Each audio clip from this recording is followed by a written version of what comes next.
ಎಲ್ಲರಿಗೂ ನಮಸ್ಕಾರ. ನಿಮಗೆಲ್ಲರಿಗೂ ಗೊತ್ತಿರೋ ಹಾಗೆ ದರ್ಶನ್ ಅವರು ಮತ್ತು ರೇಣುಕಾ ಸ್ವಾಮಿ ಅವರನ್ನ ಮರ್ಡರ್ ಮಾಡಿರುವಂತಹ ಒಂದು ಕೇಸಿನ ಸಂಬಂಧವಾಗಿ ಇವೆಲ್ಲ ವಿಷಯಗಳು ತುಂಬ ಹರಿದಾಡ್ತಾ ಇದೆ. ಹೌದು, ದರ್ಶನ್ ಅವರ ಒಂದು ಗ್ಯಾಂಗು ಡಿ ಗ್ಯಾಂಗ್ ಸೇರಿಕೊಂಡು ಈ ಒಂದು ಮರ್ಡರ್ನ ಮಾಡಿದೆ ಅನ್ನುವಂತಹ ವಿಷಯವನ್ನು ಕೆಲವೊಂದಷ್ಟು ಮಾಧ್ಯಮಗಳು ಇದ್ರ ಬಗ್ಗೆ ಪ್ರತ್ಯೇಕವಾಗಿ ವರದಿಗಳನ್ನು ಮಾಡ್ತಾ ಇದೆ. ಆದರೆ ದರ್ಶನ್ ಈ ಒಂದು ಕೃತ್ಯದಲ್ಲಿ ನೇರವಾಗಿ ಭಾಗವಹಿಸಿಲ್ಲ, ಹೇಳಿಕೆಯನ್ನು ನೀಡಿದ್ರಿಂದ ಈ ಒಂದು ಕೊಲೆ ಆಗಿದೆ ಅಂತ ದರ್ಶನ್ ಪರ ವಕೀಲರು ವಾದವನ್ನು ಮಾಡ್ತಾ ಇದ್ದಾರೆ. ರೇಣುಕಾ ಸ್ವಾಮಿ ಅವರ ಪತ್ನಿಗೆ ಗಂಡು ಮಗು ಕೂಡ ಆಗಿದೆ. ಸೊ ಈ ಸುದ್ದಿ ಈಗ ವಿಜಯಲಕ್ಷ್ಮಿ ಅವರಿಗೆ ತಲುಪಿದ್ದು. ಡಿಬಾಷ್ ಅವರ ಹೆಂಡತಿಯಾದಂತಹ ವಿಜಯಲಕ್ಷ್ಮಿ ಅವರು ಈಗ ರೇಣುಕಾ ಸ್ವಾಮಿ ಅವರ ಮನೆಗೆ ಭೇಟಿಯನ್ನು ನೀಡಿದ್ದಾರೆ. ಈ ಸಂದರ್ಭದಲ್ಲಿ ದರ್ಶನ್ ಅವರ ಪರವಾಗಿ ವಿಜಯಲಕ್ಷ್ಮಿ ಅವರು ಸ್ವಲ್ಪ ಮಾತುಗಳನ್ನು ಆಡಿ ಈ ಕೇಸನ್ನು ಇಲ್ಲಿಗೆ ವಜಾ ಮಾಡುವ ರೀತಿಯಲ್ಲಿ, ದರ್ಶನ್ ಅವರ ಹೆಸರನ್ನು ಖುಲಾಸೆ ಮಾಡಿಸುವ ರೀತಿಯಲ್ಲಿ ಒಂದಷ್ಟು ಮಾತುಕತೆಗಳು ಕೂಡ ನಡೆದಿದೆ ಅನ್ನುವಂತಹ ವಿಷಯ ಎಲ್ಲ ಕಡೆ ಹರಿದಾಡ್ತಾ ಇದೆ.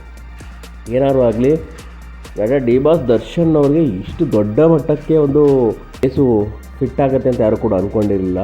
ಸತತವಾಗಿ 2 ವರ್ಷಗಳ ಕಾಲ ದರ್ಶನ್ ಅವರು ಜೈಲಿನಲ್ಲಿರುವಂತಹ ಒಂದು ಸಂದರ್ಭ ಈ ಒಂದು ಕೇಸಿನಿಂದ ಒದಗಿ ಬಂತು.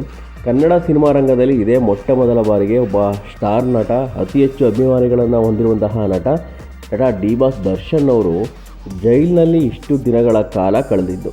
ಇನ್ಯಾವ ನಟರು ಕೂಡ ಜೈಲಿಗೆ ಹೋಗಿದ್ರು ಕೂಡ ಅಲ್ಲಲ್ಲೇ ಬರ್ತಾಯಿದ್ರು. ದುನಿಯಾ ವಿಜಯ್ ಅವರು ಹೋಗಿದ್ರು, ಇನ್ನೂ ಕೆಲ ನಟರುಗಳೆಲ್ಲ ಹೋಗಿದ್ರು. ಆದರೆ ಡಿ ಬಾಸ್ ದರ್ಶನ್ ಅವರು ಈ ಒಂದು ಕೇಸ್ನಲ್ಲಿ ತೆಗೆಲಾಕೊಂಡಾಗಿಂದ ಹೆಚ್ಚು ಕಡಿಮೆ 2 ವರ್ಷ ಆಯಿತು ಅವರು ಹೊರಗಡೆ ಬರಲಿಕ್ಕೆ ಆಗ್ತಾನೆ ಇಲ್ಲ. ಈ ಕೇಸ್ನಿಂದ ಮುಕ್ತವಾಗಿ ಬರಲಿಕ್ಕೆ ಬರ್ತಾರೆ. ಇದಕ್ಕೆ ಮೂಲ ಕಾರಣ ಏನಪ್ಪ ಅಂತ ಹೇಳಿದ್ರೆ, ಇವರ ಅಗೇನೆಸ್ಟ್ ನಿಂತಿರುವಂತಹ ಮೀಡಿಯಾಗಳು, ಕೆಲವೊಂದಷ್ಟು ರಾಜಕೀಯ ವ್ಯಕ್ತಿಗಳು.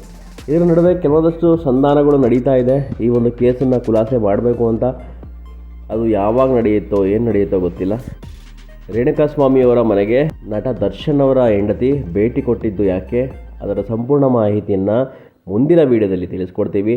ಹೆಚ್ಚಿನ ಮಾಹಿತಿಗೋಸ್ಕರ ನಮ್ಮ ಸಿನಿಮಾಧ್ಯಮ ಯೂಟ್ಯೂಬ್ ಚಾನಲ್ನ ನೋಡ್ತಾ ಇರಿ. ಥ್ಯಾಂಕ್ ಯು, ಧನ್ಯವಾದಗಳು.